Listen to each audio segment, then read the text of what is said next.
So we've just had a design team meeting at the White Lion. We're a couple of weeks in, and we're talking about a particular issue, which is this part of the building where the old bar area was. As you can see, this bit is quite a lot higher than this part of the room. So the head height here is perfectly fine if we're fireboarding under here. The ceilings are high enough. But as we come to this part, this is quite low. You know, I mean, that's about 1.8, 1.9.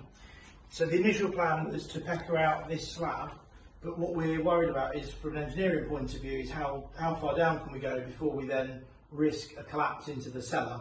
So we've come up with a couple of solutions. The first is that at the moment this is due to be a kitchen, so there'd be a kitchen unit and a sink and everything here, which means that the height is really low. So we've taken this out and we're going to make this into a space that isn't actually used, you know, day to day. It could be just a space. So we're going to move the kitchen area to this wall, which is external, which also simplifies the drainage because it's straight out of an external wall.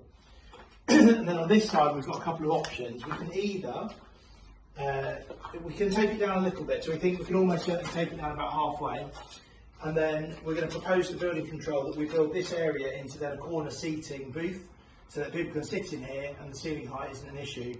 And then the crazy thing is, if they don't agree with that, we can just block the whole thing off as a cupboard and say it's storage, and it doesn't matter because it's not usable space.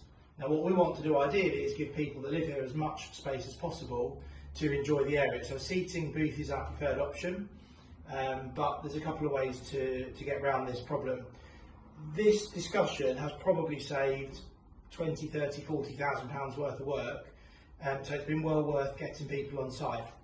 The other discussion that we've had, which is again a crazy thing that can really make or break a project like this, is at the moment there's a front entrance and there's another entrance down here at the ground floor. But what that would mean is that you've got two entrances where 15 people could then circulate through the whole building. So what we've proposed is that rather than having currently proposed here like a lobby with a door so that people upstairs can come into this communal area, we're actually going to just make this a wall so that anybody that's upstairs would come up and down and out of this door, and anybody that lives downstairs can only come in and out through the front door. So that means that then there's only half as many people sharing each part of the building, but crazily, from a fire breaks perspective, that saves probably 20 or 30,000 pounds worth of fireboarding and fire stopping between sections, because it means that we can fire line the bottom of this separately, the regs change around between the rooms, and again, just that one changing this 90 centimetres here from a door to a wall potentially adds 25, 30,000 pounds back into the budget to get the whole thing fixed up and rented out, ready for someone to live in. So if you're interested in projects like this, solutions like this, follow us on the YouTube channel, see what we're doing on this project and our others, and hopefully you enjoy watching this transformation into a 15-bed HMO.